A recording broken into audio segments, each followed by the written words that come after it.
জিজিএম কোর্টে আজকে একটু গুরুত্বপূর্ণ মামলার কিছুক্ষণ আগে শুনানি শেষ হলো।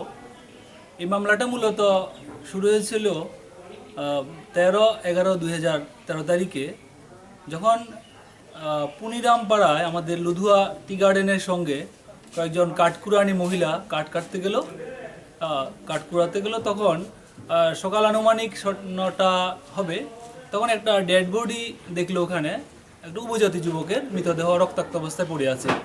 উনি চিৎকার দিয়ে এসে গ্রামের চেয়ারম্যান ধনঞ্জয় চাকমাকে জিনিসটা জানালেন এবং সঙ্গে সঙ্গে অন্যান্য লোকজন ঘটনাস্থলে গেলেন, পুলিশ আধিকারিক গেলেন। ধনঞ্জয় ত্রিপুরা চেয়ারম্যান, ওনাকে জানানো হলো। উনি সঙ্গে সঙ্গে খবর দিলেন, মাননীয় থানাতে খবর দিলেন। থানা থেকে পুলিশ আধিকারিক এবং অন্যান্যরা সবাই গেলেন, উচ্চপদস্থ এক্সিকিউটিভ ম্যাজিস্ট্রেট গেলেন। পোস্টমর্টেম করা হলো। এখনও পোস্টমর্টেম রিপোর্টটা আমাদের হাতে এসে পৌঁছায়নি। ইন দ্য মিন টাইম ডিজিজের হাতে পকেটে একটা মোবাইল ফোন পাওয়া গেছে। ওই মোবাইল ফোনের সূত্র ধরে, টাওয়ার ধরে আজকে যে আসামি সুশান্ত চাকমাকে ছোলেংটা থেকে গ্রেপ্তার করেছে পুলিশ। আমাদের ওসির নির্দেশে, কৃষ্ণদন সাবরুম পুলিশ থানার ওসির নির্দেশে কৃষ্ণদন সরকার এসআই উনি সোলেংটা গেছেন। ওখানে সোলেংটার পুলিশ অফিসাররা আমাদের সাহায্য করেছেন। এটা একটা গ্রেট অ্যাচিভমেন্ট বলতে হবে পুলিশ দপ্তরের, যে উইদিন 8 ডেজ, 8 দিনের মধ্যে একজন এরকম কুখ্যাত আসামিকে গ্রেপ্তার করা হয়েছে। যদিও এফআইআরে নাম ছিল না, এটার সঠিক আননোন এফআইআর ছিল, কিন্তু পুলিশ তদন্তের স্বার্থে, এখন প্রসিকিউশন আমরা জানি সবটাই, কিন্তু তদন্তের স্বার্থে আমরা এখন এগুলো ডিসক্লোজ করব না।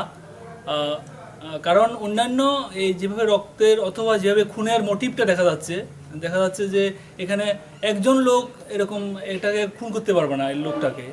তো এর সঙ্গে অন্যান্য লোকেরও জড়িত আছে, সন্দেহ করা হচ্ছে। এবং উইপেন অফ অফেন্স, যেটা কি অস্ত্র দ্বারা খুন করা হয়েছে, এবং একটা রক্তমাখা একটা চপ্পল পাওয়া গেছে ডেড বডির কাছে।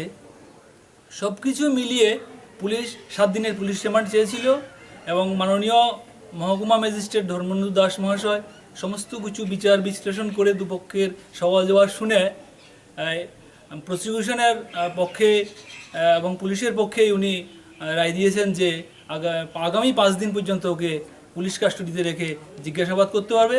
এবং লিডিং টু ডিসকভারি, যেটা পুলিশের কাছে কনফেশন দিয়েছে এভিডেন্স অ্যাক্ট, ভারতীয় সাক্ষ্যবান 25 এবং 26 ধারায় পুলিশের কাছে কনফেশন দিলে ওটার কোনো গুরুত্ব নেই, কিন্তু 27 নম্বর ধারাতে ভারতীয় সাক্ষ্যবানে লেখা আছে যে ওনার মাধ্যমে যদি কোনো অস্ত্র অথবা অন্য কোনো কিছু উদ্ধার করা যায়, তা আবার এভিডেন্সে আসবে। তো in the meantime police গিয়ে এভিডেন্স কালেক্ট করবে, অন্যান্য আসামিদের ধরবে। এসব কারণে পুলিশ রিমান্ড দেওয়া হয়েছে, এবং এটাও মাননীয় মহকুমা ম্যাজিস্ট্রেট দিয়েছেন যে পুলিশ রিমান্ড চলাকালীন ওনাকে যেন কোনো 3rd ডিগ্রি মেথড অ্যাপ্লাই করা না হয়, অ্যাকর্ডিং টু রুল, যেন উনি ফলো আপ জাজমেন্ট, ডিকে বসুর জাজমেন্ট যেন ফলো করেই পুলিশ ওকে ইন্টারোগেশন করে কাস্টডিতে।